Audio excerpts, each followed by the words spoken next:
Háblanos, Dios, por favor, a todos, especialmente a los jóvenes, pero a todos, Señor. Bendícenos, danos semillas de vida eterna que germinen en nuestro ser, Señor, y nos transformen, nos conviertan, nos santifiquen. Hagan de nosotros lo que tú quieres. Por favor, que nada y nadie te lo impida. Trasciende cualquier circunstancia y bendícenos. Te lo pedimos en Jesús. Amén. Jóvenes saludables que dejan huella.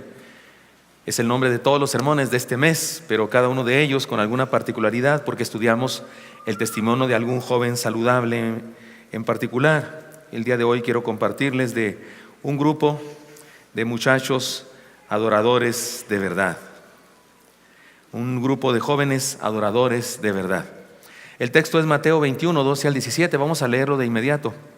Y oigo pequeños niños, recuerden que tenemos una clase para niños, sería mejor que los niños estuvieran en su clase y así nadie se pierde el culto aquí y los niños tampoco se pierden su clase linda. Recomiendo a los papás que tienen pequeños y que los tienen aquí en el templo que vayan a la clase, va a ser mejor eso. Tienen Mateo 21, hermanos, versículos 12 al 17, dice así, lean conmigo. Y entró Jesús en el templo de Dios y echó fuera a todos los que vendían y compraban en el templo y volcó las mesas de los cambistas y las sillas de los que vendían palomas. Y les dijo, escrito está, mi casa, casa de oración será llamada, mas vosotros la habéis hecho cueva de ladrones. Y vinieron a él en el templo ciegos y cojos, y los sanó. Pero los principales sacerdotes y los escribas, viendo las maravillas que hacía, y a los muchachos clamando en el templo y diciendo, Hosana al Hijo de David, se indignaron y le dijeron, ¿oyes lo que estos dicen? Y Jesús les dijo, sí, ¿nunca leísteis de la boca de los niños y de los que maman, perfeccionaste la alabanza? Y dejándolos salió afuera de la ciudad a Betania y posó ahí. Padre Santo, háblanos por favor, que esta palabra tenga el mensaje para nosotros, Señor, hoy, que sea claro para nuestro corazón, nuestra mente. Por favor, bendícenos, te lo pedimos en Cristo Jesús. Amén.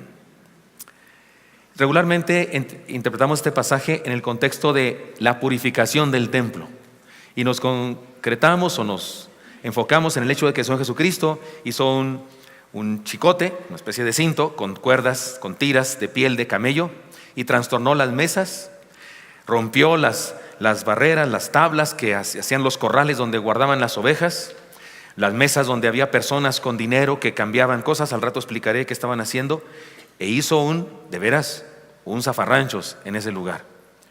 De hecho, esto fue una de las cosas que provocó su muerte. Desde antes de este incidente, él entró a Jerusalén de una manera especial, manifestándose como el nuevo rey, como el Mesías, y eso causó mucho malestar a los sacerdotes y a los escribas, y a los fariseos y a los saduceos, que se odiaban entre sí. Estos saduceos y fariseos se odiaban entre sí, pero se unieron en contra del Señor Jesucristo. Y regularmente nos enfocamos en este asunto, llamamos a este pasaje que se encuentra en todos los evangelios y cada uno de los evangelios nos va dando diferentes detalles para completar todo el cuadro. Pero hoy quiero que nos concretemos en un incidente que parece pequeñito, pero dice ahí, y a los muchachos aclamando en el templo y diciendo, Hosana al Hijo de David. Y luego los religiosos se indignaron. Quisiera que pensáramos en esos muchachos, pero como he llamado a esto un grupo de jóvenes adoradores de verdad, necesito plantearles a ustedes, poner sobre la mesa un asunto sobre el concepto adoración. En nuestra iglesia lo manejamos claramente, muchos de ustedes les resultará como repetitivo esto que voy a decir, pero permítanme hacerlo porque es necesario. Déjenme decirles algunas cosas con respecto al concepto de la adoración. Vivimos en un mundo evangélico en donde el concepto de adoración ha sufrido mucho, ha sufrido, digamos así, una dilución, ¿no? Ha cambiado en la mente de muchas personas equivocadamente. Me ayudan a poner de una vez el cucurucho ese que pongo yo, el cono, por favor, ahí en la pantalla. Gracias. Algunas personas reducen el concepto de adoración y por reduce, me refiero, lo reducen, lo empequeñecen. No es eso adoración, pero lo empequeñecen a una primera parte. Algunos creen que se trata de una actividad. Creen que la adoración es una actividad. No lo es, más adelante voy a decir lo que es. No es una actividad. Lo peor es que algunos lo circunscriben a una actividad dentro del templo. Piensan que se trata del culto. No conciben adoración como una cosa de la vida, sino como una cosa de la liturgia, de un momento del culto. Peor aún, algunos opinan que la adoración tiene que ver con la música. Piensan que ahora que estoy predicando no hay adoración, ahorita hay predicación. La adoración ya acabó, cuando estábamos cantando, algunos piensan eso. Y lo peor es que algunos incluso piensan que la adoración es una clase de música.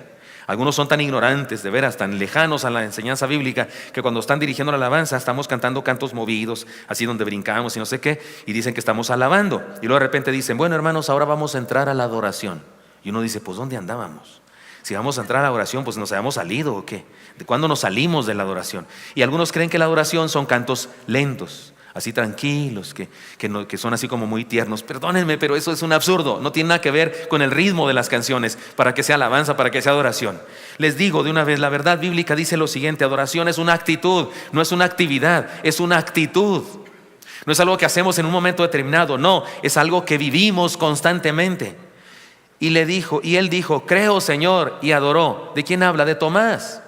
Tomás, el que tenía dudas, el que dijo hasta no ver, no creer, el que dijo, si no meto mi dedo en su mano, si no meto mi mano en su costado, no creeré que está resucitado. Y un día que aparece el Señor y le dice, aquí estoy, Tomás, ¿ves mis heridas? ¿Puedes meter tu dedo? ¿Puedes meter tu mano si quieres?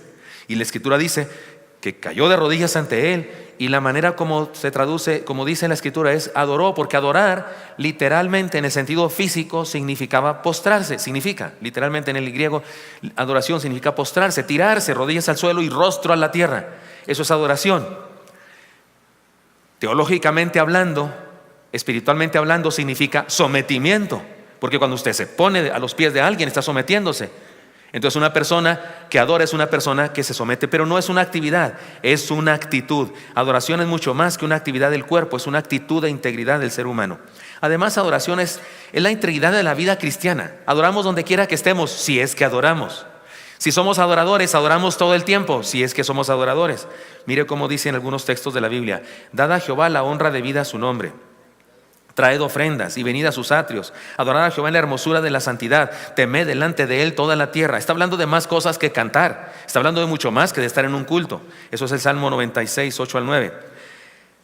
También adoración, entre otras cosas, es reconocer errores, pedir perdón, perdonar, ofrendar, diezmar, ayudar al prójimo, predicar el evangelio, pagar las deudas, no piratear, no copiar en los exámenes, esforzarse en el trabajo, respetar a los padres, las autoridades y los líderes espirituales, cumplir con nuestras responsabilidades, leer la Biblia, tener vida devocional, alzar tu cuarto cuando tu mamá te lo dice, bañarte cuando ya te hace falta, que regularmente te hace falta todos los días. Eso no está escrito, pero eso se me ocurrió porque estaba pensando en los jóvenes y en los adolescentes. Y los papás dicen amén, por favor aprovechen. Gracias. Y si vivimos de esta manera, porque acuérdense que estoy predicando a los jóvenes, me van a tolerar eso, me van a tolerar que en estos sermones me dirija a los jóvenes. Y yo sé que las enseñanzas, los principios que voy a compartir son para todos, pero particularmente para los jóvenes. Y como estamos en el mes de la juventud, queremos dirigirnos a ellos. Y usted me entenderá eso. Pero este pasaje nos dice pues que tiene que ver con todas las áreas de la vida, el adorar. Seguramente cuando vivimos así y luego vamos al culto, venimos al culto y aplaudimos y hacemos exclamaciones de alabanza, seguramente adoramos de verdad, pero no porque al levantar las manos y cantar sea la adoración, sino porque la adoración es la vida diaria. Y cuando venimos aquí, entonces esta se manifiesta en la alabanza también. Y no es que esté malo saltar, y no es que esté malo brincar o decir exclamaciones de júbilo, pero no necesariamente es adoración eso. Adoración es la integridad de la vida cristiana. Adoración es sometimiento, como ya dije, déjenme leerles algunos textos. No se deleita en la fuerza del caballo, ni se complace en la agilidad del hombre. Se complace Jehová en los que le temen y en los que esperan en su misericordia. Alaba a Jehová, Jerusalén. Alaba a tu Dios, oh Sión. Y también dice Miqueas, me gusta lean conmigo Miqueas, por favor. Oh hombre, Él te ha declarado lo que es bueno. ¿Y qué pide Jehová de ti? Solamente hacer justicia y amar misericordia y humillarte ante tu Dios. ¿Qué pide Dios? Que vengas al templo, que cantes, que levantes las manos. No dice eso. Dice que vivas de una manera determinada. Porque adoración es sometimiento. En resumen, es la definición que más me gusta decir siempre de la adoración. Adoración es el sometimiento de nuestra voluntad a la soberanía divina. Es poner el alma y el corazón como se pone el cuerpo cuando adoras. Pues ponerte de rodillas, tu rostro a tierra. Cuando alguna persona hace eso, está sometiéndose por completo a alguien. Bueno, cuando ponemos el alma en esa condición, estamos adorando a Dios. Y eso lo hacemos cuando andamos en el trabajo. Y eso lo hacemos cuando estamos en el cine. Y eso lo hacemos cuando vamos a un viaje. Si estamos sometidos a Dios, si le reconocemos el soberano sobre nuestra vida, estamos adorando. No solo cuando estamos en el culto, porque no es una actividad, es una actitud. Es la integridad de toda nuestra vida. Es sometimiento. Y finalmente, adoración es ser discípulo. Es discipulado. Mas ahora viene y ahora es cuando los verdaderos adoradores adorarán al Padre en espíritu y en verdad.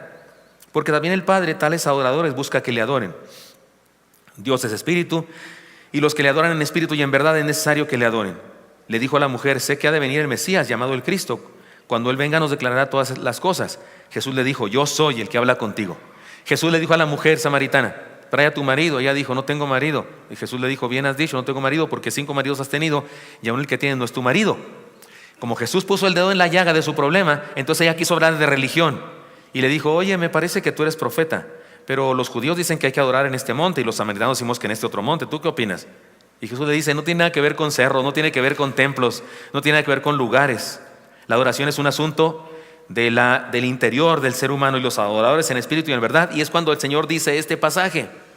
¿Se acuerdan de aquella canción? Ya es antigua, de los evangélicos: yo quiero ser un adorador. ¿Se acuerdan de esa canción? Yo quiero ser un adorador. Que entre otras cosas es una música mundana, es una música de una canción popular que alguien la agarró y no solamente le puso letra cristiana. La verdad es que eso es lo que es este asunto, pero es una canción muy famosa. ¿Sabe qué? La frase está linda: yo quiero ser un adorador. Amén, yo digo amén a eso. Pero le quiero decir una cosa: eso de que Dios, el Señor Jesucristo le dijo a la samaritana que Dios busca adoradores, Dios no está buscando bailadores. No dijo Dios, Señor Jesús, que está buscando bailadores, o que está buscando saltadores, ni está buscando gritones, ni está buscando declaradores, ni está buscando gente prendida, porque hay gente que piensa que eso es adoración. Están bien prendidos. Dios está buscando discípulos, adoradores en espíritu y en verdad, dijo Jesús aquí. No tiene que ver con el monte, con este cerro, con el de los samaritanos o el de los judíos. No tiene que ver con eso, tiene que ver con la forma de vivir. Dios busca adoradores y se refiere a discípulos, es decir, gente que le siga, que le obedezca, que le proclame hasta establecer su reino. Muy bien, habiendo establecido este asunto sobre la adoración, yo he dicho en este sermón, lo he anunciado con este título: jóvenes saludables que dejaron huella. Y en este caso estudiaremos un grupo de jóvenes adoradores de verdad. Estos son los que dejaron huella, un grupo de adoradores de verdad. Este pasaje, que regularmente lo estudiamos desde la perspectiva de la purificación del templo, nos habla de un grupo de muchachos. El pasaje nos presenta un grupo de muchachos adorando en el templo. Antes de reflexionar en la huella que nos dejan, veamos algo. Bueno, antes debo decirles lo siguiente: muchachos, ¿de qué edad? No sé, pero es interesante que Jesús, cuando defiende su acción, porque los fariseos y los saduceos se enojan. Miren, ¿oyes lo que dicen estos? Y Jesús dice: sí, ¿que no han oído lo que dice la Biblia? Salmo 82:2, ¿que no han leído lo que dice de los pequeños, de los que maman? No eran niños que todavía mamaban pecho, pero si se refiere Jesús a eso, seguramente eran bastante pequeños algunos. Es que yo imagino que los que están ahí cantando son la magna unión de jóvenes Oreb. Hay ahí secundarios, prepos, universitarios y uno que otro profesionista y un que otro más 30 colados, se me hace que estaban por ahí. Es decir, están personas ahí, incluso adolescentes pequeños, que están adorando al Señor, y Jesús los defiende con un pasaje de la Escritura, diciéndole a los religiosos de esa época que son ignorantes porque no se dan cuenta de lo que está pasando. Se está cumpliendo una profecía con la alabanza, la adoración genuina de aquellos muchachos. Y no digo que es adoración genuina porque están cantando, porque se puede cantar sin adorar, se pueden levantar las manos sin adorar. Digo que estaban adorando porque el contexto de la historia nos dice que lo que estaban haciendo era adoración. Lo trataré de demostrar durante todo este sermón. Pero antes de eso, ¿se acuerdan que hemos hecho esto en todos los sermones de este mes? Primero veamos los malos ejemplos, ¿les parece? Les quiero guiar a 2 malos ejemplos. ¿Le entran al chisme caliente? Porque vamos a ir a la Biblia a encontrar el mal ejemplo de algunos. El primer mal ejemplo es el mal ejemplo de un rey mediocre y unos jóvenes troleros. Para los que no saben qué son los troleros, son personas nefastas, odiosas para mi gusto, que se graban haciéndole bromas pesadas a la gente, estrellándole un pastel de merengue en la cara a una novia saliendo de la iglesia, o haciendo cosas, o mojando a alguien, haciendo cosas espantosas, y se creen muy graciosos. Y yo digo que los deben meter a la cárcel. Bueno, pero este rey mediocre, que ya después pensé, no es mediocre, es malo, porque mediocre es de en medio, ¿no? En cuestión de calificaciones, ¿cuál sería mediocre? ¿8 o 7? ¿Qué les gusta? ¿7? 6, no, 6 es malo. 7, 8, 79, 7. Malo sería pues 7 para abajo, 6, 5, 4, reprobado, ¿no? Excelente, pues de 9 para arriba, me imagino yo. Y este rey andaba del 5 para abajo. Le leo el texto. Y el rey le respondió ásperamente, pues dejó el rey Roboam el consejo de los ancianos y les habló conforme al consejo de los jóvenes, diciendo: mi padre hizo pesado vuestro yugo, pero yo añadiré a vuestro yugo. Mi padre os castigó con azotes, mas yo con escorpiones. Y no escuchó el rey al pueblo, porque la causa era de Dios, para que Jehová cumpliera la palabra que había hablado por Ahías silonita a Jeroboam, hijo de Nabat. Y viendo todo Israel que el rey no les había oído, respondió el pueblo al rey diciendo: ¿qué parte tenemos nosotros con David? No tenemos herencia con el hijo de Isaí. Israel, cada uno a sus tiendas. David, mira ahora por tu casa. Así se fue todo Israel a sus tiendas. Segundo de Crónicas 10, 13 al 16. Y tristemente este mismo pasaje está en otros libros de la Biblia y es muy triste. ¿De qué se trata? Se lo explico porque alguno tal vez no conoce la historia completa. Se los pongo en el contexto. Su nombre es Roboam. Y su nombre irónicamente significa el pueblo crece o es ensanchado. Y es irónicamente que se llame así porque ¿qué cree? El pueblo le decreció. Es hijo de Salomón. Salomón es el rey que vivió y reinó en la época de oro de la cultura, del arte, de la literatura judía. Salomón es el sabio Salomón. Durante su tiempo surge la literatura sapiencial: Job, Salmos, Proverbios, Eclesiastés, Cantares. Esa literatura hermosísima. Y viene su hijo Roboam. Pero Salomón es rey de un reino enorme que le dejó su padre también. David es el otro rey tremendo de este pueblo. Pero llega Roboam y de 12 tribus, un reino enorme, se queda con una y cachito, porque 10 tribus lo abandonan. Y surge el reino del norte llamado Israel, y él se queda con Judá, que es la tribu de la que él es, y con la tribu de Benjamín, casi extinta. Era una tribu que casi desaparece y se junta con Judá y permanecen ellos dos. Así que su nombre, pueblo que crece, pues salió al revés, porque en su caso el pueblo decreció. Era como esos pastores que salen del seminario y dicen que son pastores misioneros, porque les dan una iglesia y la convierten en misión. En lugar de crecer la hacen más chiquita. Así le pasó a este. Era hijo de Salomón y de una amonita llamada Naama. Vivió en el 933 hasta el 913 antes de Cristo. ¿Y eso para qué sirve? Para nada, pero ¿a poco no los apantallé con esos datos? Y su padre, Salomón, había muerto y él era el heredero al trono. El pueblo había amado a su padre, pero pidieron a Roboam, su hijo, que les liberara un poco la carga de los impuestos. Fueron en buena onda, no lo conocían.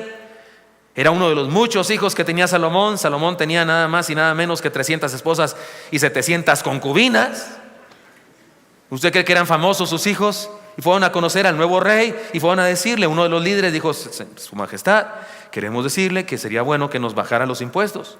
Total, ya tiene todo, total, ya está el templo, total, ya está todo, porque Salomón había construido el templo, que su padre había juntado materiales para eso, y van y le piden pues que les baje poquito. Está muy cara la cosa, usted sabe, el dólar subió, esas cosas, los productos chinos no están ganando.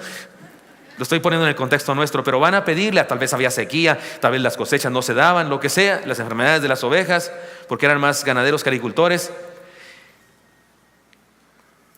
Y los ancianos, consejeros de Salomón, le dijeron a Roboam que los escuchara y les concediera su petición para ganárselos para siempre. Los viejos, los amigos de su padre, los de la edad de su padre y algunos poquito menores, y tal vez alguno incluso mayor que Salomón, le dicen al chamaco que está reinando: al descaso, y te los echas a la bolsa, pero al instante.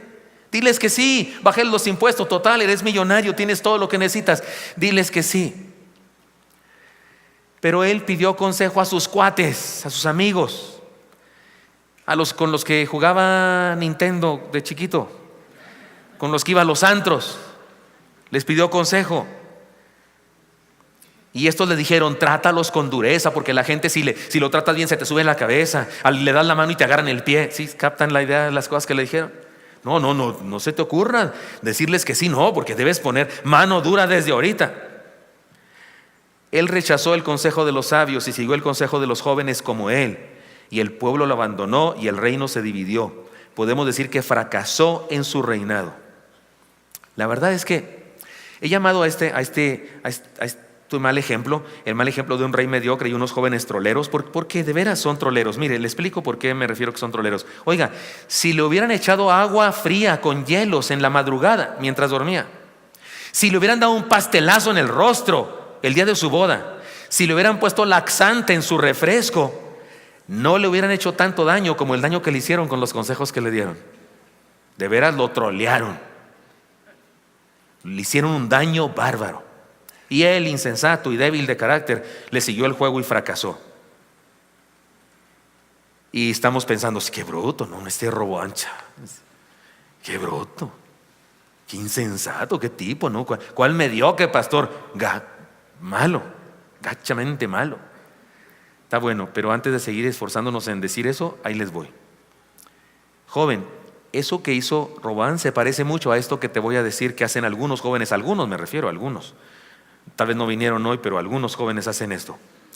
Cuando desprecias la opinión de los viejos, solo porque son viejos, y la rechazas aún sin analizarla. Solo por el hecho de que te la dice un viejo, la desprecias, una opinión.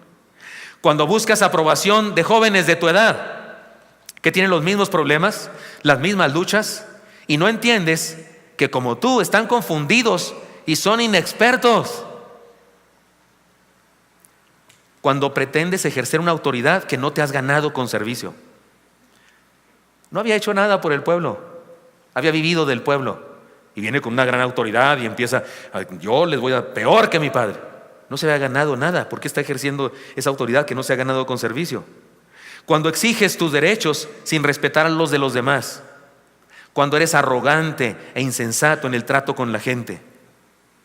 Cuando te dejas trolear por aquellos a los que no les importa o les importa poco lo que te pase y desatiendes el consejo y la preocupación de quienes te aman o se preocupan por ti, porque déjame decirte que tus padres se preocupan por ti. Déjame decirte, joven, que tus consejeros se preocupan por ti. Tus pastores se preocupan por ti. Y cuando te dan un consejo es que quieren que te vaya bien, pero vas con tus cuates. Estás en la botella, estás adentro de la botella. Necesitas a alguien que esté afuera de la botella, que no esté encerrado en la botella, que te explique, que te diga cómo salir. Pero así le preguntas a uno que está adentro, ¿cómo vas a encontrar salvación? Así le preguntas a uno que está igual que tú no sabe si va o viene. Y prefieres ese consejo, esa palabra, porque se parece a la tuya, que el de una persona que está muy interesado en ti. La vida de Roboam pudo haber sido una vida de adoración, es decir, de obediencia a Dios y de éxito. Tenía todo para lograrlo. Era el tercero después de los dos más grandes reyes que tuvo Israel, David y luego Salomón, y él seguía con ese reino y lo echó todo a perder, se le dividió. En lugar de una vida de obediencia y de éxito, tuvo una vida de tristeza y fracaso. Vamos a otro mal ejemplo. Este es el mal ejemplo de un joven desvelado. No me malentiendan. Yo sé que de repente estamos cansados. Yo, si no estuviera predicando ahorita, me dormía, de verdad, lo confieso. Si otro predicara, yo estuviera ahí sentado, yo me dormía. Y ya saben lo que opino de los que se duermen en el culto. Lo que opino que deben hacer con los que se duermen. ¿Qué debe hacer usted si se duerme su vecino de culto ahí? Siento que debe hacer dejarlo en paz. Que mi trabajo me costó dormirlo. No duerme el psiquiatra, ni el neurólogo, ni le dan diazepam, le dan Dalai, le dan quién sabe qué tantas cosas, qué tantas medicinas, y no se duerme el amigo. Y viene aquí y yo lo duermo, por Dios, no me quite mi éxito. Déjelo en paz. A un pastor se le dormía a un hermano de la iglesia, uno en especial. Era una iglesia pequeña, entonces se notaba mucho porque el hermano hasta roncaba. Y le dijo a su nieto, que estaba junto a él, le dijo al nieto: mi hijo, te voy a dar 20 pesos cada domingo para que me estés despertando a tu abuelito. Y el niño lo hizo durante un mes, pero al cabo de un mes ya no lo hacía. Le dijo: oye, te di 20 pesos para que lo despertaras. Sí, pero él me dio 100 para que lo deje en paz. Entonces, si alguien se duerme, déjenlo dormir. Sin embargo, déjenme usar este caso como metáfora. Dice así el texto. Es un caso curioso. El primer día de la semana, reunidos los discípulos para partir el pan, Pablo les enseñaba habiendo de salir al día siguiente. O sea, se tenía que ir, por eso tenía que enseñarlo esto ahorita. Y alargó el discurso hasta la medianoche. Y había muchas lámparas en el aposento alto donde estaban reunidos. Y eso de que había muchas lámparas encendidas significa entonces que el aire estaba, ¿cómo se dice? Enrarecido, ¿verdad? Porque consume el oxígeno, ¿no es cierto? Y había muchas lámparas en el aposento alto donde estaban reunidos. Y un joven llamado Eutico, que estaba sentado en la ventana, rendido de un sueño profundo, por cuanto Pablo disertaba largamente. Si algunos creen que yo predico muy largo, hubieran oído a Pablo. Pero Pablo disertaba largamente, vencido de sueño, cayó del tercer piso abajo y fue levantado muerto. Estaba en un culto oyendo a Pablo y se murió. Entonces descendió Pablo y se echó sobre él y abrazándole dijo: no os alarméis, pues está vivo. O resucitó o no estaba muerto, o por el poder de Dios resucitó. Después de haber subido y partido el pan, todavía celebraban la Santa Cena, y comido, habló largamente hasta el alba. ¿Qué es el alba, hermanos? O sea, un culto de 6 a 6. Y usted se queja, ya está viendo a qué hora quiero sacar al pastor, y aquel de 6 a 6.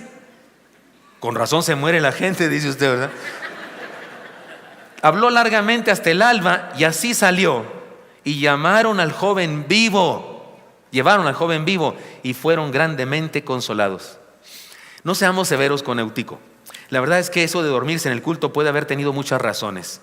Estaba enfermo, estaba desvelado, porque sencillamente era muy tarde. Tal vez se había pasado trabajando, estudiando, etcétera. Pero así es que no lo juzguemos a él. Pero permítanme usar su accidente como una metáfora, como una alegoría, como una parábola de lo que quiero decir. Podemos llamar a este caso: cuidado con ser un desvelado y dormilón. Y creo que podemos sacarle provecho si lo convertimos este accidente en parábola de lo que realmente hacen algunos jóvenes el día de hoy. Esto se parece a cuando le dedicas mucho tiempo al mundo y después no puedes dedicarle tiempo a las cosas de Dios. Algunos me dicen: no, pastor, tengo mucha tarea. ¿Y ayer fue a la escuela? No. ¿Y ayer qué hizo? No, es que fui a una fiesta con los amigos. Algunos de repente le dedican mucho tiempo al mundo y luego después ya no tienen tiempo para Dios. Y se les ocurre que el domingo a la hora del culto es cuando tienen que hacer la tarea. Piden oración: pastor, oren por mí porque voy a hacer examen para ver si me dan lugar en la preparatoria o en la universidad. Y resulta que sí le dan lugar en la preparatoria, en la universidad, y no los volvemos a ver aquí. Y uno piensa: no, pues sí, les dejaron mucha tarea. ¿Creen que yo no fui a la escuela o qué? ¿Creen que todos los demás no van a la escuela? No fue a la escuela, nadie fue a la escuela. Leo no fue a la escuela nunca en su vida. ¿O qué cree? Todos hemos pasado por ahí, la mayoría, si somos profesionistas, pasamos por ahí y sabemos lo que significa eso. Y usted dice que no tiene tiempo, pero vemos en el Facebook, en su muro, que se la pasa de fiesta en fiesta. O sea que tiempo sí tiene, lo que no tiene es ganas de dedicarle tiempo a Dios. Cuando te desvelas el viernes y o el sábado en un antro o una noche de juerga y después te estás durmiendo en el templo, y yo pienso que me está diciendo que sí a todo y nada, es que estás bien dormidote así. Algunos parecen como el del tenis, anuncio de tenis en la tele, ¿verdad? Y yo digo: qué contento usted es, hermano, hasta bailando en el sermón. Y nada, que se está durmiendo. Porque en la noche anterior anduviste en otras cosas, en el mundo. Cuando se te dificulta poner atención a los sermones, especialmente si se diserta largamente como Pablo, porque tu mente está habituada al ambiente mundano y no al ambiente del reino de Cristo. Porque ¿sabes qué? Así como hay gustos para la lengua, para el sentido del gusto, así como hay gustos para todo, hay gustos también cerebrales. A mí me gusta el café muy fuerte. El café ese aguado que toma la mayoría, que se llama americano, me parece un insulto al café. Es té pintado. Me gusta así el fuerte. Mis hijos, cuando ha probado el que toma: papá, ¿estás tomando petróleo? ¿Qué es esto? A mí me gusta eso. Hay gustos para todo, ¿no es cierto? Me gustan los quesos fuertes, los añejos, los que huelen a patas de chamaco recién venido del campamento. Sí huelen, sí sé que huelen, pero a mí me saben rico. Me gusta eso, un platillo así con quesitos alrededor y una nuez encima de cada uno y una aceituna encima de cada uno. Y ay, Dios santo, ¿ya comieron? Ay, disculpen. Y hay gente que no le gustan esos, ¿no? Hay gente que no le gusta ese tipo de quesos, los ve como puche. Así como hay gustos para la lengua, el gusto, también hay gustos del cerebro. ¿Se acuerdan de El Señor de los Anillos? Papás, ¿cuántos tuvieron que ir a ver El Señor de los Anillos con sus hijos? 3 horas de orcos peleándose con elfos y no sé qué. Oiga, leí las novelas porque está más suave y estoy de acuerdo con el hermano Tolkien y estoy de acuerdo con su amigo Lewis, que se pusieron de acuerdo en hacer novelas y cuentos que enseñaran principios cristianos, porque tienen principios cristianos. Pero 3 horas de la película, yo sí me dormí. Él me despertaba: papá, se te está pasando. Dijo: ahorita que se acabe la guerra me despiertas, por favor. Porque es impresionante los monstruos y uno se pregunta: ¿cómo hicieron la película tantos monstruos? Porque yo soy de cuando Santo y las mujeres vampiro y esas cosas. No vampiro, vampiro. Y entonces eran otros monstruos, ¿no? Eran piñatas, ¿se acuerdan? Un águila era una piñata, no sé qué. Y entonces esto sí lo hicieron bien, eso se ve real, pero a mí no es mi gusto. Perdonen, jóvenes, no es mi gusto. Sí me la chuto, pero no es mi gusto. Pero me acuerdo un día en un campamento juvenil que se trataba del campamento de los caballeros o algo así. Y llevamos la película Don Quijote, El hombre de la Mancha, con Peter O'Toole. Ya se murió, creo, Peter O'Toole. Yo me la chuto 3 veces si es necesario. Se la pusimos a los jóvenes, todos dormidos, nomás yo viéndola. Porque además de que soy admirador del hombre de la Mancha y me gusta la música, pero uno que otro se mantuvo despierto más por respeto al pastor que por otra cosa. Hay gustos para todo, incluso para las cosas espirituales, el cerebro. Y por eso, joven, te portas como Eutico, la metáfora que estamos usando, cuando tienes dificultad por poner atención, porque tu mente está habituada al ambiente mundano y no al ambiente del reino de Cristo. Cuando te la pasas muy bien en las actividades mundanas, pero te aburres en el templo, te aburres. Cuando tu actitud en los cultos perturba a otros porque te la pasas platicando, noviando, apapachándote, rascándole al de al lado, no sé qué, a la de al lado, contestando tu celular, actualizando tu muro. Hermanos adultos, hay en algunos cultos 1 o 2, no más, hermanos de nuestra iglesia que tienen un ministerio. Tenemos páginas, tenemos en las redes sociales mucha información de la iglesia y de los sermones. Hay unos hermanos que tienen ministerio de ir poniendo frases que digo. Si ahorita dije alguna frase linda, hay un hermano por ahí que ya la puso en una cierta página. Y hay personas que no pudieron venir al culto, que están conectados con él en eso y que están leyendo esas frases y que les motiva a posteriormente conectarse y ver el sermón. Si usted ve a alguien así, posiblemente está cumpliendo su ministerio. Pero quiero decirle que si ve 20 así, no, definitivamente no son de esos. Porque hay uno nada más en cada culto más o menos. Pero a lo mejor tú te la pasas haciendo eso, joven, porque te aburre esto. Te portas de esa manera, tienes este problema de Eutico cuando evidentemente tu vida espiritual está cayendo. Porque aquel se cayó, está cayendo o está muerta, se cayó y se murió. Eutico estaba en un culto de adoración que fue interrumpido, el culto de adoración, por su accidente. Asegurémonos de experimentar resurrección, la resurrección que él experimentó, pero no experimentemos su muerte. Gracias a Dios él vivió. Insisto, no necesariamente fue un joven malo, solamente lo uso como metáfora de algo que sí es malo. El hecho de tener demasiado habituado el cerebro, el corazón a las cosas del mundo, de tal manera que las cosas del culto me aburren, me duermen y me hacen caer. Pero tengo un buen ejemplo. El buen ejemplo de un grupo de adoradores cuyo nombre no sabemos. Leamos una vez más la parte pequeña del texto donde aparecen estos jóvenes. Pero los principales sacerdotes y los escribas, viendo las maravillas que hacían, y a los muchachos aclamando en el templo y diciendo: Hosana al hijo de David, se indignaron y le dijeron: ¿oyes lo que estos dicen? Y Jesús les dijo: sí, nunca leísteis de la boca de los niños y de los que maman perfeccionaste la alabanza. No están sus nombres. ¿Por qué? Porque a lo mejor Dios quiere que pongamos el tuyo. Ahí está, mira, ahí está Marianita, ahí está Mariam, Elí, el Sami, el Noah, el Joshua, el Dani. Ahí están en ese grupo de personas. Ahí están esos jóvenes, ahí está Michelle, ahí está Gabriel. Son esos jóvenes que están ahí celebrando al Señor. Ahora bien, si entendemos el contexto en el que surge este momento de alabanza y adoración, entenderemos que se trató de genuina adoración. Porque, hermanos, no estaban en un culto como nosotros. Aquí en este culto, si nos pone a cantar a alguien y usted levanta las manos, nadie se molesta. Todos esperan que usted levante las manos. Si usted canta y dice: sí, sí, sí, Señor, todo el mundo espera que haga eso. Nadie se va a molestar de que usted haga eso. Es lo que se supone que debe hacer. Pero estos jóvenes adoraron a Dios en una circunstancia difícil. Es más, en una circunstancia en la que nadie esperaba que hicieran eso. Hicieron algo que estaba absolutamente en contra de la tradición del momento. Y sin embargo adoraron. El Señor entró a Jerusalén en un franco desafío a las autoridades religiosas. Se llama la entrada triunfal. Entró sobre un borrico y eso en aquella época significaba que entraba como rey. Y le cantaban también. Y él aceptó que cantaran eso. Y le dijeron: mira lo que dicen, diles que se callen. Y él dijo: si se callan ellos, las piedras cantarán, porque esto es una realidad.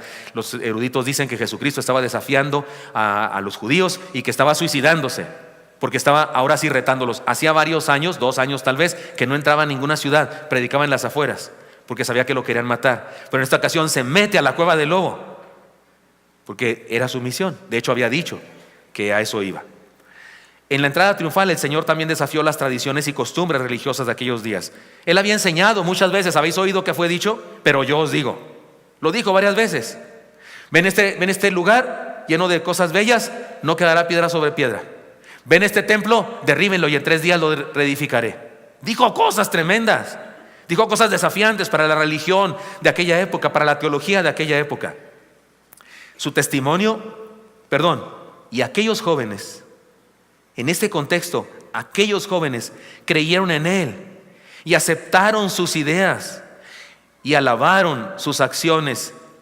Y cuando dice que le decían, hijo de David, están diciendo, es el Mesías. Este es el que esperamos. Este es el Mesías. Su testimonio molestó a los religiosos. Y el Señor defendió a los jóvenes con un argumento de una profecía del Salmo 8:2. Definitivamente aquello de los muchachos era mucho más que cantos y exclamaciones. Aquello era algo que procedía de más adentro, del espíritu convertido de esos muchachos. No hay duda. Son un grupo de jóvenes adolescentes y jóvenes convertidos por lo que Jesús estaba haciendo. Sigamos sus huellas. Y aquí las enseñanzas que tengo para todos nosotros, pero especialmente para ustedes, jóvenes. Sigamos sus huellas. Primera huella: adoremos aprovechando los cultos y todas las actividades religiosas para crecer y fortalecernos. Aquí los muchachos cantaron y exaltaron el nombre del Señor como resultado de una adoración genuina en sus vidas. Lo que hicieron molestó a las autoridades, así que su acción fue peligrosa. Pudieron haberlos expulsado de la sinagoga, lo cual era muy grave en aquella época. No fueron insensatos como Roboam y sus cuates, ni se durmieron como Eutico, adoraron. Joven, precioso joven, asegúrate de valorar la importancia y utilidad de los cultos, las clases, los grupos celulares, los retiros, etc. Dios quiere fortalecerte y hacerte crecer en medio de esas cosas. No cometas la insensatez de creer que no son útiles. No cometas la insensatez de pensar que son cualquier cosa, que no asistir es cualquier cosa, que no juntarte, que no reunirte es cualquier cosa. No es cualquier cosa. Dios desarrolla en las iglesias diferentes estrategias. En nuestra iglesia hay cultos y hay para todos los horarios, porque a lo mejor tú dices, es que el domingo que trabajo, pues ahí es el sábado a las 12 y el domingo a las 8 de la mañana, el domingo a las 10 de la mañana y a las 12 del día y a las 5:30 de la tarde, y los miércoles y las mujeres a las 9 de la mañana, y grupos celulares 160 en toda la ciudad, a todos diferentes horarios. También hay de mañana grupos celulares en nuestra iglesia. Y si no hubiera uno que se preste al tuyo, pues abrimos uno para ti. Y el pastor prepara un devocional todos los días para que escuches la palabra del Señor. Ustedes solamente lo oyen. Algunos solamente lo oyen, pero los que lo ven me dicen, el pastor tenía cara de desvelado. Si no les cuento que un día me dormí grabando el devocional. ¿Por qué no salió? Pues porque lo borré, no lo puse al aire, por supuesto. Pedí que fuera borrado, pero no sé qué estaba haciendo y que de repente, ya cuando pensé, ya no llevaba no sé cuántos minutos y dije, pues ¿qué dije? Pues nada, me había pasado lo que al hermano que se duerme, y entonces di gracias a Dios por el que estaba durmiéndome, que era yo mismo. Porque Dios prepara su iglesia y hay muchos ministerios de siervos, de diáconos, de diferentes hermanos, de consejeros, para que tú seas nutrido. Asegúrate de valorar la importancia y utilidad de eso. Joven, desarrolla tu capacidad para poner atención y aprovechar la oportunidad que Dios te da para ser bendecido con su palabra, expresada en cantos, testimonios, oraciones, lecturas, sermones. Los cantos, hoy cantamos y estaba atendiendo la letra de los cantos más que en otras ocasiones. Oye, los cantos son sermones, son teología pura, dicen cosas de quién es Dios y qué quiere, responde preguntas de nuestra vida. Por eso en esta iglesia tenemos mucho cuidado con los cantos. Hay algunos cantos que no cantaríamos jamás, porque no tienen una doctrina sana, correcta. Pero los que cantamos aquí en nuestra iglesia enseñan. Poner atención, cantarlos, enseña cosas. No desprecies eso y desarrolla tu capacidad para poner atención. Si tienes que hacer algo para poner atención, hazlo. ¿Sabes qué? Poner atención en un culto es más sencillo que escuchar a alguien en un antro. Yo no he ido a antros, porque soy de una etapa cuando esas cosas se llamaban discotecas. ¿Se acuerdan, hermanos? Eran discotecas, y cuando se hablaba de un antro, los viejos, nuestros padres, siempre le añadían a la palabra antro de mala muerte. ¿Cierto o no es cierto, hermanos adultos? Porque un antro era algo así como la antesala del infierno. Era algo muy, muy malo, ¿sí o no, hermanos adultos? No era nice. No decías tú a tu papá: papá, voy a ir al antro, me llevas al antro, me pagas el antro. No, ¿qué? Chamaco, nombre, te volteaban un bofetadón y te mandaban a la correccional y no sé qué tanto. Porque antes así eran los papás. Somos de una generación en la que nuestros padres nos pegaban y nuestros hijos también nos quieren pegar. Somos la generación más golpeada del mundo, los baby bloomers. Sí, de veras, no lo digo yo, lo dicen los antropólogos, los sociólogos, y toda esa gente termina en ólogos. Pero algunos me dicen que van al antro a conocer gente. Entre punchis, ¿cómo platicas? Y usted dice: ¿cómo sabe eso? Lo veo en la tele, lo veo en las películas. Es el único antro que he entrado, al de la tele, al de las películas. Y supongo que son los más lindos, los que pasan ahí. Debe haber otros peores. Poner atención en un culto es más sencillo que escuchar a alguien en un antro. Es más edificante que una clase de biología, de matemáticas o de administración. Y no te estoy diciendo que no vayas a la universidad, a la escuela y no tomes clases. No, sí, ve. De hecho, tomas más horas en la escuela, clases de matemáticas, todo lo demás, que en un culto. Y de pilón, todavía que es poquito, lo desprecias y no lo aprovechas. ¿Y no te nutres de eso? Eutico, pues con razón.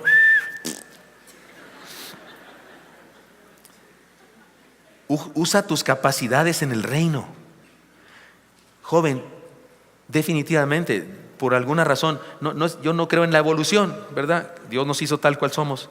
Pero sí es cierto que por causa de la aplicación de incentivos, sí, decimos ahora: no, los niños de ahora los hacen más listos.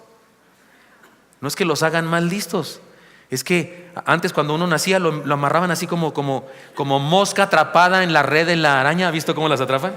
Que las hacen así, te ponían así como mosca atrapada, así, nomás la cara se te veía cachetón. No te desarrollabas tan. Ahora no, hombre, te agarran y no sé qué, y te hacen brincar, y aparatejos y juguetes y no sé qué, que hacen cosas caras, ¿no es cierto? Y eso desarrolla, y no cabe duda. Tú, cuando yo tenía 8 años, comparado contigo, cuando tenías 8 años, no, hombre, yo era un ignorante de primera, no sabía nada. Tú a los 8 años ya sabías lo que yo sabía a los 15, más o menos. Tienes una habilidad bárbara, tienes un conocimiento cultural, joven, extraordinario. Tú pones una palabra en la computadora, en tu celular, que yo apenas lo sé manejar el celular. Creo que sirve para hablar por teléfono, ¿verdad? Y tú le pones cosas y sabes todo de cualquier tema. No, hombre, en mi época con mi Remington, Remington, me refiero a una máquina de escribir. Era Remington mi máquina de escribir. Había unas Olivetti, pero eran más caras. La mía era Remington, igual que los rifles de mi padre, que también eran Remington. Se te quitaba una palabreja en mi tesis, una palabrita que escribí mal, toda la hoja la tengo que repetir. Tú tienes una capacidad impresionante, un conocimiento que ya lo hubiera querido yo tener a tu edad. Por favor, joven, úsalo en el reino también. No solo en tus clases de biología y matemáticas, en el reino también. Y no lo malgastes en tonterías como las cosas mundanas. Joven, asegúrate de crecer cada día, porque dejar de crecer es estancarse, y estancarse es retroceder, y retroceder puede llevarte a la muerte, o por lo menos a la esterilidad espiritual, como a Eutico, el que estamos usando como metáfora de este declive, de esta caída. Asegurémonos de vivir los cultos como una experiencia genuina de adoración. Además, adoremos uniéndonos a la revolución de Jesús. Miren, jóvenes, aquellos muchachos adoraron en condiciones especiales, ya lo dije. El Señor había armado toda una trifulca en el templo. Debemos entender que cantaron y alabaron al Señor en medio de mesas derrumbadas, animales escapando por donde quiera, dinero en el suelo y mucha gente enojada que se preguntaba: ¿qué está pasando? Podemos decir que habían entendido que aquello era una revolución espiritual y estuvieron dispuestos a unirse a ella. Me emociona, me hace llorar pensar lo siguiente: ahí están los mercaderes de la religión, vendiendo ovejas, cambiando dinero. Ahorita explicaré qué estaban haciendo. Pero ya están con sus impedimentos para el ser humano. No puedes pasar de este lugar hasta acá porque eres gentil. No puedes pasar de esta línea para acá porque eres mujer. Con toda su religión que impide que el hombre se acerque con Dios. Ahí están. Y llega el precioso Salvador y se indigna de eso. Y se indigna del negocio que tenían. Y otros evangelistas dicen que hizo un chicote con tiras de piel de camello. Y empieza, yo no creo que haya golpeado a ningún ser humano, pero empieza a trastornar todo aquello. Imagínense rejas así de madera que tienen ovejas adentro. Imagínense las quebradas y las ovejas corriendo por donde quiera. Imagínense jaulas de pájaros que ofrecían a Dios. Imagínense las jaulas abiertas y aves volando por donde quiera. Imagínense mesas con dinero, monedas, y el Señor tirándolas todas, rodando por donde quiera. Problema que los metió aquellos usureros que tuvieron que decidir de quién era el dinero. Imagínense todo ese relajo. Imagínense a un grupo de jóvenes que al ver eso, de pronto se toman de las manos y empiezan a decir: bendito el que viene en el nombre del Señor. Habían entendido, este es el Mesías. Le dijo uno al otro: oye, ese es el Mesías. Sí, sí es. ¿Y qué está haciendo? Está revolucionando nuestra vida. Está enseñándonos el camino correcto. Pero está diciendo que todo lo demás que nos enseñaron nuestros padres está equivocado. Sí, pero esto es la verdad. La verdad es que lo que están haciendo estos muchachos es extraordinario. Que los evangelistas solo nos lo digan así de pasada no le resta nada a la cosa tan grande que están haciendo. Habían entendido que aquello era una revolución espiritual y estuvieron dispuestos a unirse a ella. Joven, asegúrate de entender que el reino de Cristo es una revolución que se opone a las modas del mundo. Repito, asegúrate de entender que el reino de Cristo es una revolución que se opone a las modas del mundo. Algunos cristianos se la pasan defendiendo las modas del mundo. Tratan de hacer mezcla del mundo con la cristiandad, como que para, según ellos, hacer que el cristianismo sea menos desafiante, menos retador. No se puede. El reino de Cristo es una revolución que se opone a las modas del mundo. Joven, asegúrate de entender que seguir a Jesús también significa darle la espalda, rechazar y combatir los valores, estrategias y costumbres del mundo. Si te cuesta mucho trabajo, en el primer sermón que prediqué, hablé de algunas cosas muy interesantes como tatuajes, piercing y no sé qué. Sé que en la lunada hubo discusión sobre ese tema. ¿De veras te cuesta mucho trabajo dejar algo por Cristo? Yo dejaría lo que fuera. Aún las cosas que según yo son buenas, las dejaría. Dejaría orar por Cristo, que es una de las cosas más lindas que tengo ahora. Pero si Cristo me dijera: te necesito en otro lugar, voy. Faltaba más, faltaba menos. No es malo ser pastor de Orea, pero si Cristo me dijera que debo dejar eso para hacer otra cosa, lo hago. Él es el Señor. Cuanto más si me pide que deje una cosa que ni siquiera es parte de mi vida, ni siquiera es esencial en mi vida. Pero a algunos les cuesta mucho trabajo. Asegúrate de entender que seguir a Jesús también significa darle la espalda, rechazar y combatir los valores, estrategias y costumbres del mundo.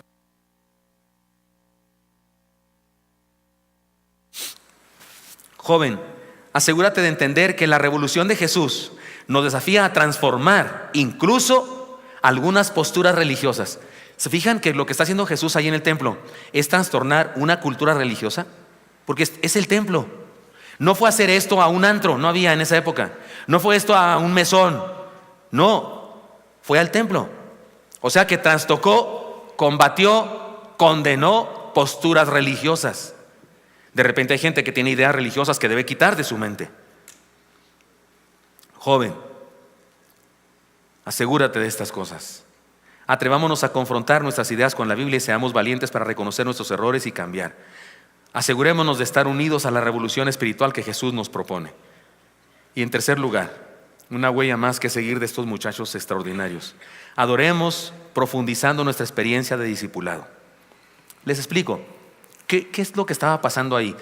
Por favor, si usted ha dicho alguna vez esto, no la vuelva a decir. Es una insensatez. No es verdad. Algunos opinan que vender allá sopes y esas cosas o lo que vendemos por nuevas instalaciones se parece a lo que hacían los judíos. Ni cerca es eso. Usted no sabe, no puede decir eso. ¿Qué estaban haciendo estos? Le explico.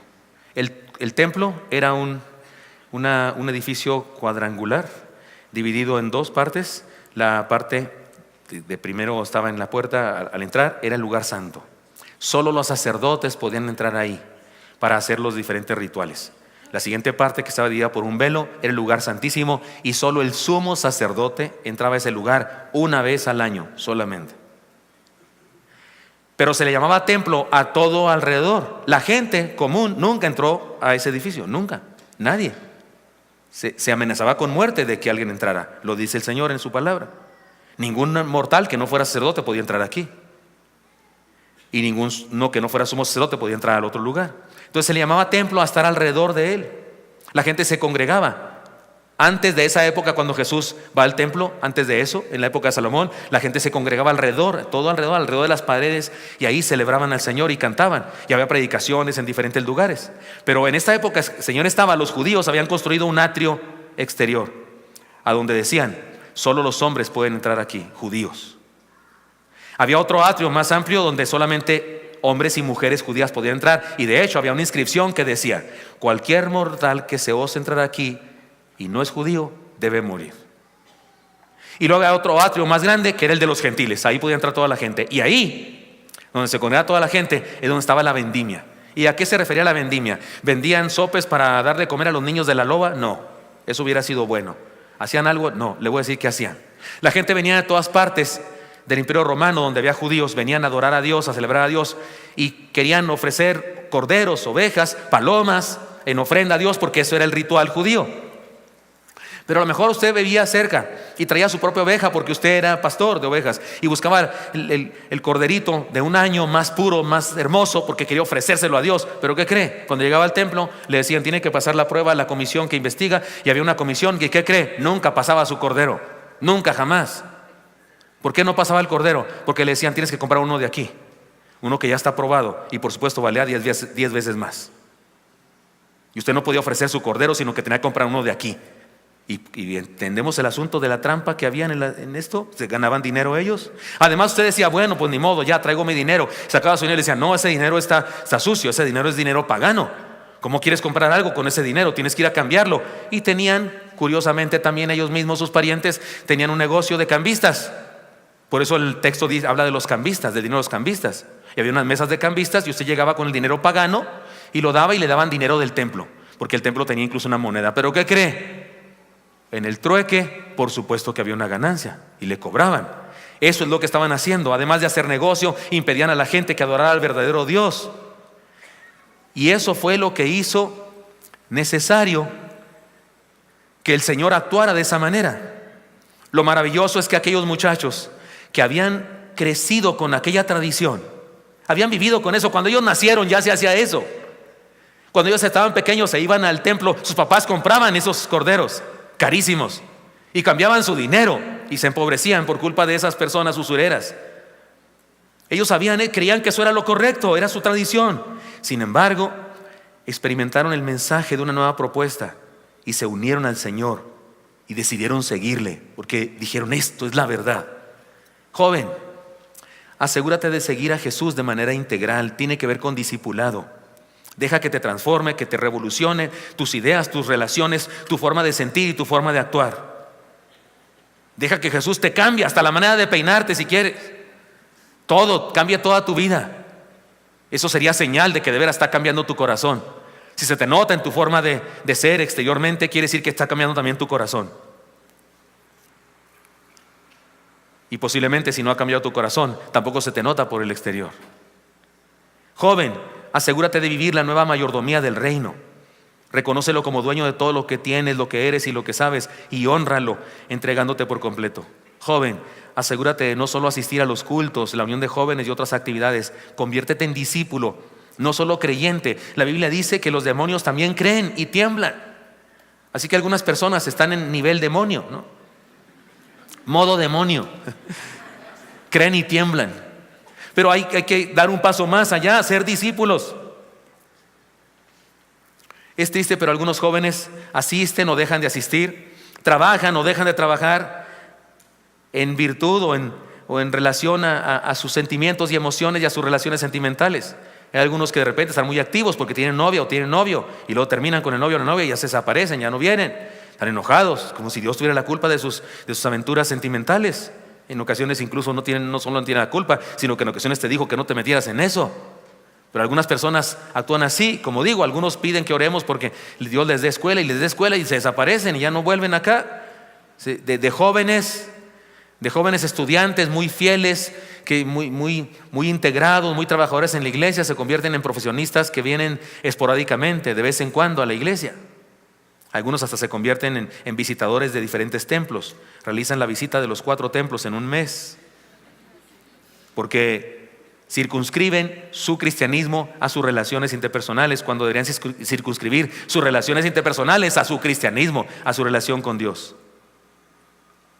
No me malentiendan, por supuesto que hay circunstancias reales que debemos considerar. Claro que hay jóvenes que trabajan y por supuesto que hay quien sí trabaja los domingos y esas cosas, pero insisto, por eso en esta iglesia hay horarios para todo y nos esforzaremos para muchas cosas. Y si hubiera necesidad de otro culto, lo inventamos, faltaba más, faltaba menos.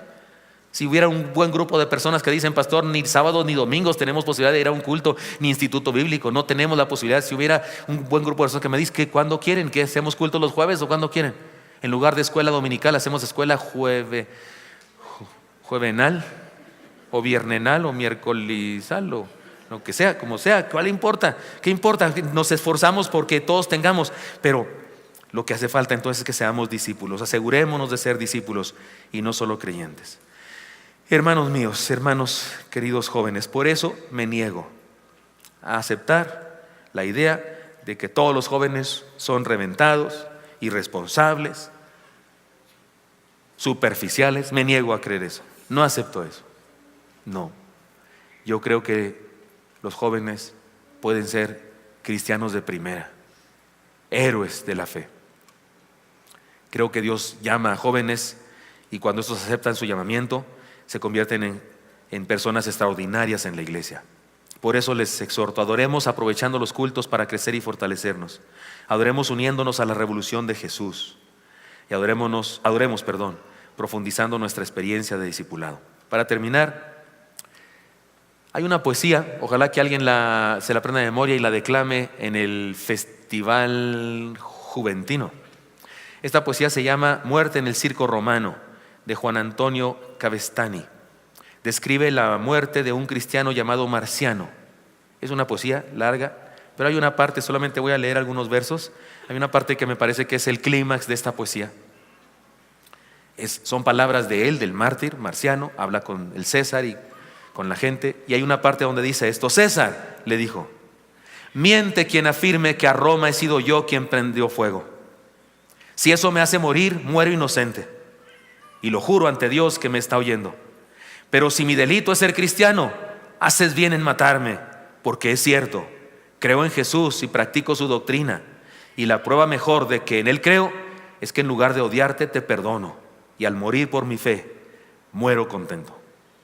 ¿Saben una cosa, queridos jóvenes? En los primeros siglos de la fe, la manera de demostrar que uno era cristiano era muriendo. Yo no sé tú, pero a mí no me molestaría tener esa experiencia. Sería un honor, ¿no?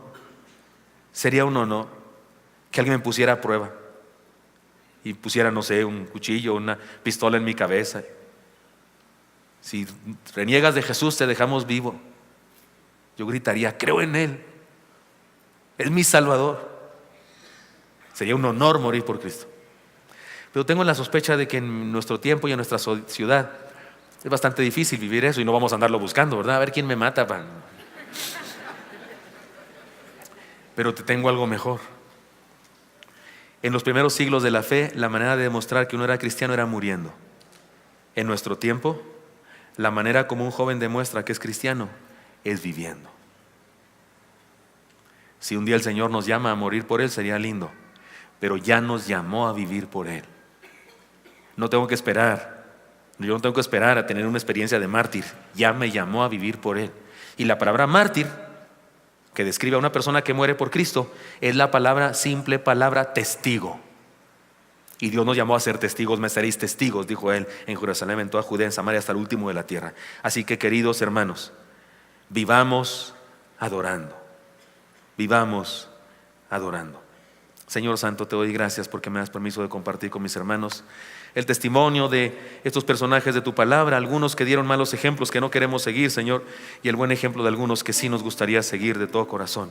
Este grupo de muchachos, ni sabemos cuántos eran, ni sabemos cómo se llamaban, pero qué extraordinario, en medio de la trifulca aquella, en medio de la tradición y del mercantilismo religioso, entendieron y supieron que ahí estaba el Mesías y creyeron y aceptaron el reto a revolucionar sus vidas y a ser revolucionarios. Gracias, Señor, porque sé que en este tiempo hay gente así también y podemos seguirte todos nosotros, Señor, y podemos honrarte viviendo en adoración, en genuina adoración, esa que es de toda la vida, esa que tiene que ver con todo el ser, con la actitud de entrega completa a ti, Señor. Por eso te pido, Dios, que entre nosotros levantes también jóvenes adoradores de verdad.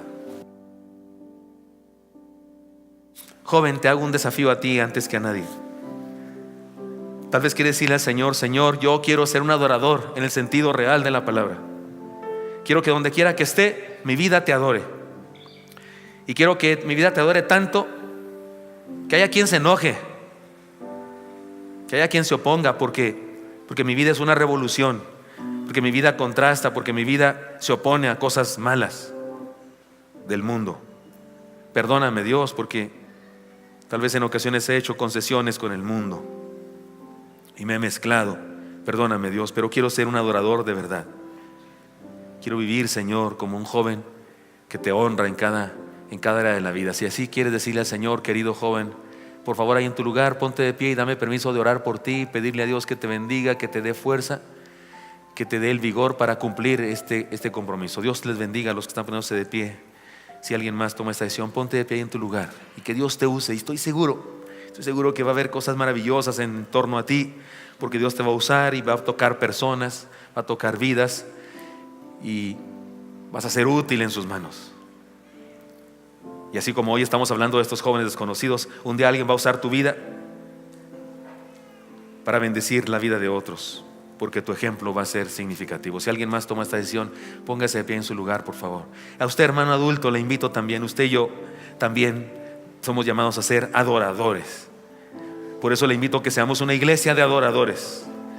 Una iglesia que no solamente cuando estamos en el templo adoramos, sino que donde quiera que estamos adoramos, en días de campo, en vacaciones, en viajes, en comidas, en el trabajo, donde quiera que estamos, en la familia, adoramos a Dios porque vivimos su voluntad, porque somos sus discípulos. Si usted quiere hacer esta decisión también, hermano varón, hermana, también póngase de pie en su lugar, por favor, junto con los jóvenes, y vamos a orar juntos.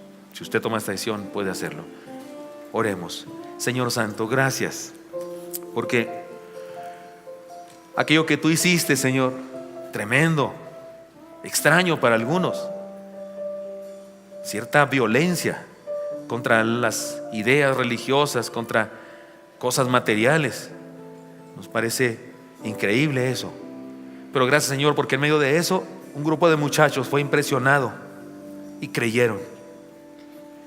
Qué triste que los viejos, los teólogos no lo hicieron, no entendieron, pero esos muchachos sí. Gracias, Señor, por los muchachos aquí presentes que sí captan tu voluntad, tu mensaje, tu palabra. Y gracias porque nos podemos unir a ellos, Señor, también algunos adultos, y juntos queremos ser una iglesia de adoradores, Dios. Una iglesia que donde quiera que estemos podamos compartir tu luz con los que nos rodean. Bendícenos para hacerlo así, Señor. Te lo pedimos en Cristo Jesús. Amén. Dios los bendiga, hermanos, y antes de sentarse, denle un apretón de manos a otro que también está de pie, de felicitación, por favor.